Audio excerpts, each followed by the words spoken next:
롯데 에너지 머티리얼즈의 2025년 3분기 실적 보고서가 나왔습니다. 언뜻 보면 성장세가 좀 주춤하는 것 같기도 한데 이게 과연 위기일까요? 아니면 또 다른 기회의 시작일까요? 오늘 사업 보고서를 아주 샅샅이 파헤쳐 보면서 그 속내를 한번 들여다보겠습니다. 요즘 가장 뜨거운 전기차와 AI 가속기. 이 둘의 심장에는 사실 공통적으로 들어가는 아주 중요한 부품이 하나 있습니다. 그리고 바로 이 부품이 오늘 우리가 이야기할 롯데 에너지 머티리얼즈 사업의 가장 핵심에 있죠. 네, 바로 동박, 영어로는 일렉트로포일이라고 합니다. 이게 사람 머리카락보다도 훨씬 얇은 구리막인데요. 이게 없으면 우리가 아는 전기차 배터리는 아예 만들어질 수가 없어요. 배터리 안으로 전기가 흐르는 고속도로 역할을 하는 정말 핵심적인 소재라고 보시면 됩니다. 자, 그래서 오늘 우리가 살펴볼 순서는요. 먼저 롯데 에너지 머티리얼스의 핵심 사업이 뭔지 딱 정리하고 그 다음엔 가장 중요한 최근 실적을 숫자로 직접 확인해 볼 겁니다. 이어서 재무 상태는 튼튼한지, 미래 먹거리는 뭘로 준비하고 있는지, 또 조심해야 할 위험 요인은 없는지 차례대로 짚어보고 마지막에 핵심 투자 포인트를 요약하면서 마무리하겠습니다. 그럼 첫 번째 순서입니다. 롯데 에너지 머티리얼즈의 핵심 사업부터 한번 살펴보죠. 보통 그냥 동박 만드는 회사 정도로 알고 계신데 사실 이 회사의 사업은 크게 두 개의 기둥으로 이루어져 있습니다. 보시면 거의 압도적이죠? 매출의 90% 가까이가 바로 핵심인 동박 소재 사업에서 나옵니다. 그럼 나머지 10%를 차지하는 저 건설 부문은 왜 있는 걸까요? 이게 주력 사업인 동박 경기가 좀 안 좋을 때 회사의 현금 흐름을 안정적으로 받쳐주는 일종의 보험 같은 역할을 톡톡히 하고 있습니다. 자, 이제 아마 가장 궁금해하실 부분일 텐데요. 최신 실적을 한번 뜯어보겠습니다. 과연 시장에서 우려하는 것처럼 성장세가 정말 꺾인 건지 아니면 그 안에 다른 이야기가 숨어 있는지 숫자로 직접 확인해 보시죠. 이 표가 이번 실적의 핵심을 다 보여줍니다. 왼쪽이 올해 9개월치 누적 매출, 오른쪽이 작년 한 해 전체 매출이에요. 다른 숫자들은 일단 다 잊어버리시고 딱 하나. 소재 부문의 수출 실적만 한번 비교해 보세요. 작년 1년치랑 올해 9개월치. 뭔가 좀 이상한 점이 보이지 않으세요? 네, 바로 이겁니다. 그래프로 보니까 훨씬 명확하죠. 올해 9개월이 지났는데 핵심 중에 핵심인 소재 부문 수출 매출이 작년 전체의 56% 수준에 그쳤습니다.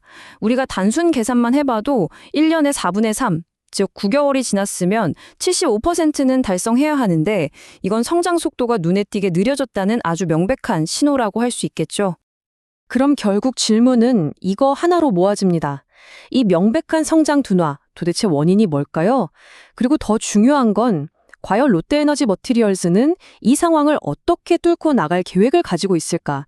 이 질문에 대한 답이 사실상 투자의 방향을 결정하게 될 겁니다. 실적이 아무리 좋아도 회사의 기초 체력이 약하면 한순간에 무너질 수 있잖아요. 그렇다면 롯데 에너지 머티리얼즈의 재무 상태, 즉 금고는 얼마나 튼튼할까요? 회사의 안정성을 한번 점검해 보겠습니다. 그런데 여기서 아주 흥미로운 지표가 하나 보입니다. 바로 부채 비율인데요. 작년 말에 거의 70%에 육박했던 부채 비율이 지금은 58%대까지 꽤 많이 낮아졌어요. 이건 회사가 돈을 벌어서 빚을 갚았거나 아니면 자본을 늘려서 회사의 자본 구조가 훨씬 더 튼튼해졌다는 아주 긍정적인 신호입니다. 이게 왜 그렇게 중요하냐고요? 쉽게 말해서 빚에 덜 의존하게 됐다는 뜻이거든요. 그러니까 외부 시장 상황이 좀 어려워져도 버틸 수 있는 힘, 즉 맷집이 더 강해졌다는 거고 또 앞으로 새로운 사업에 투자할 수 있는 여력도 더 커졌다는 의미로 해석할 수 있습니다. 자, 이렇게 시장이 좀 둔화되는 어려운 과제가 주어진 상황에서는요, 회사가 어떤 미래 전략을 가지고 있느냐가 그 어느 때보다 중요해집니다. 과연 롯데는 지금의 이 상황을 어떻게 돌파하려고 할까요?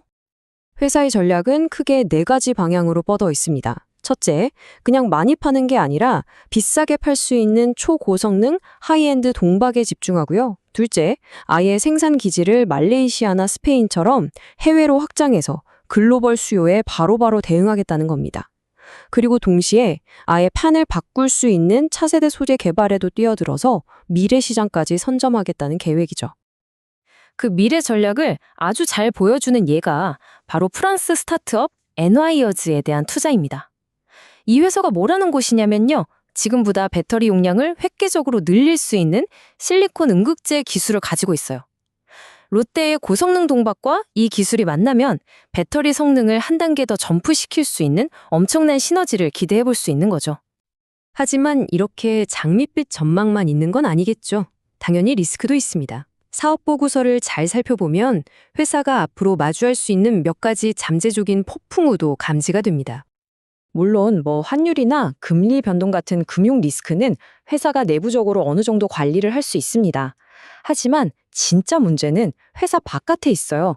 바로 동박을 가장 많이 사주는 전기차와 IT 시장의 수요가 전반적으로 둔화되고 있다는 점.